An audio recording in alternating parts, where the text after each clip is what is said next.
গাজীপুরের টঙ্গী থেকে আমাদের সঙ্গে যুক্ত হচ্ছেন সহকর্মী সজীব হোসেন। সজীব, জানাবেন চাহিদা মতো গ্যাস পাচ্ছেন কিনা চালকরা, ফিলিং স্টেশনের আজকের কি চিত্র দেখছেন? ধন্যবাদ আপনাকে। আমি এই মুহূর্তে দাঁড়িয়ে আছি রাজধানীর উত্তরা ডিএল সিএনজি পাম্পের যে স্টেশন রয়েছে সেখানে। এই স্টেশনে আমি সকাল থেকে অপেক্ষা করছি এবং দেখছি যে এই স্টেশনের যে লোকজন রয়েছে, যে চালক রয়েছে, তারা কিন্তু দীর্ঘ সময় অপেক্ষা করছেন।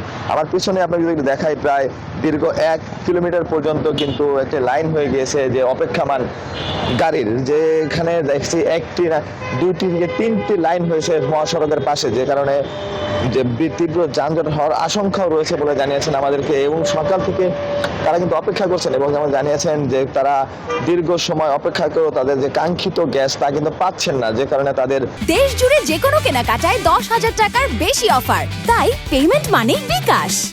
গাড়ি চালাতে সমস্যা হচ্ছে এবং আয় রোজগারও কমে গিয়েছে বলে আমাদেরকে জানিয়েছেন। এছাড়া পাম্প কর্তৃপক্ষ যারা রয়েছেন তারা আমাদেরকে বলেছেন যে চালকদের চাহিদা অনুযায়ী তারা গ্যাস দিতে পারছেন না, কারণ যা গ্যাসের সরবরাহ কম থাকার কারণে।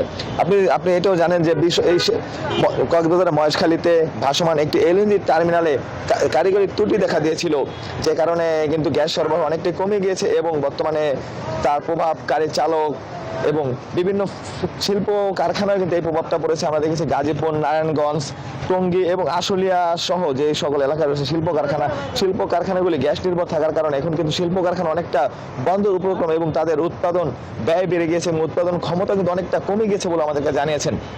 এছাড়াও গ্যাসের যে সংকট রয়েছে তার জন্য যে পরিবহন তারাও অনেকটা বৃদ্ধি পেয়েছে বলে আমাদের অভিযোগ করেছেন যাত্রীরা, এবং যাত্রীরা তারা সাধারণ যেই গণপরিবহন রয়েছেন তার উপরে কিন্তু চাপ বেশি পড়ে যাচ্ছে বলে আমাদেরকে জানিয়েছেন। এছাড়া আরেকটি বিষয় জানেন, শুধুমাত্র গণপরিবহন রাস্তা এবং সিএনজি স্টেশনগুলিতেও নয়, এবং বাসাবাড়ির যে গ্যাস রয়েছে সেখানেও কিন্তু সংকট দেখা দিচ্ছে এবং যারা বাসাবাড়ির লোকজন রয়েছে তারা কিন্তু ঠিকমতো তাদের এই গ্যাস না থাকার কারণে রান্না বান্না করতে পারছেন না এবং দৈনন্দিন যে কাজকর্ম রয়েছে তা থেকে কিন্তু ব্যাঘাত ঘটছেন তাদের। এছাড়া সিএনজি চালক, অটোরিকশার চালক যারা রয়েছে তারা আমাদের জানিয়েছেন তাদের সংসার এবং আয় রোজগার কমে গিয়েছে গ্যাস না থাকার কারণে। এছাড়া সিএনজি চালকের যে জমা রয়েছে, তারা ভাড়া চালায়, তারা কিন্তু জমাটাও ঠিকমতো দিতে পারছেন না। এছাড়া গ্যাস সংকটের কারণে তাদের কিন্তু। সজীব, আপনাকে ধন্যবাদ।